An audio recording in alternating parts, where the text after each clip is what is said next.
I'm sure you get this question maybe when you're out and about. So let me add to it. What is your stance, your take on the current state of the running back market in the National Football League and why we're seeing what we're seeing right now? Yeah, it's a good question. It's interesting.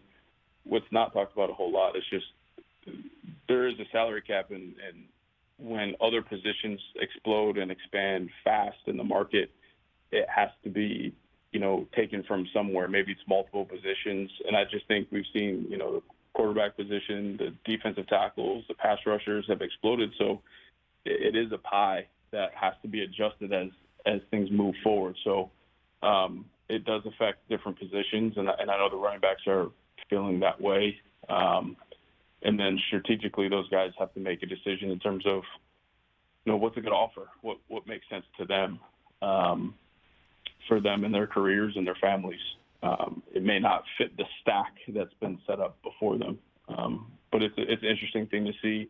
We're fortunate right now, with Herbert and Foreman, we don't have to worry about that at the moment. So. Well, I mean, but you're one of the 32 general managers of the National Football League and, roster builders. So I'll ask you, is that position number one on the list of positions where it's easier to find somebody out of college to give you the same analytic or actual production on the field as a 6th, 7th year veteran who might want a heck of a lot more money?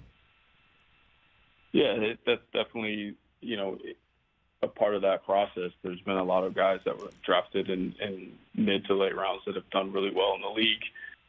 But I'd say this, I think, for the running back group, the more versatile that they can be, and I think that's why kind of McCaffrey's been the last one to be done. He can do so much, so I think it's going to be so important for those guys to really, expand the role and show that they can run routes and catch the ball and be a weapon out of the backfield. So I think that's going to help those guys kind of achieve what they're looking for. Well, because again, I bet you Barkley would have taken the contract you just gave Cole Kmet, your tight end. You know what I mean? And I know I'm talking about somebody else on another team, but why did you feel comfortable giving a tight end a 4-year deal, $50 million, $32 million guaranteed? That sounds good for a running back right now, Brian. Yeah. No, with Cole, we were excited to get that done. He really reflects everything that we're looking for: dependability, durability, toughness, leadership in the locker room. He's part of this core group that's going to help us take that next step. Okay. So let me ask you this question I've been seeing out there in the old Twitterverse or Xverse or whatever the heck it's being called now.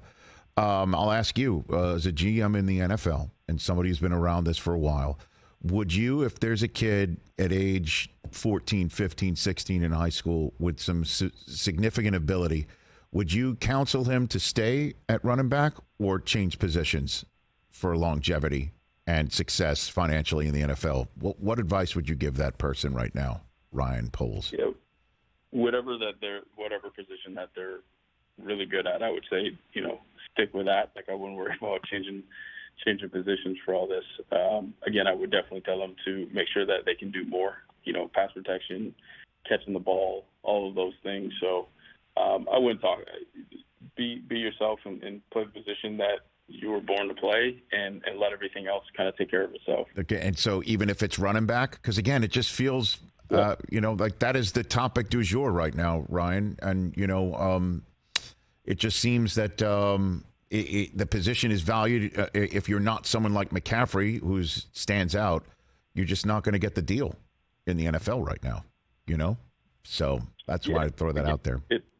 It's hard to speak on because, and I don't know many people that are asking the question. I don't know what the teams have offered those players either. Right. I think you kind of have to know that before, we just say that there's, no market for them or a deal can't get done. It's what were some of the teams willing to do?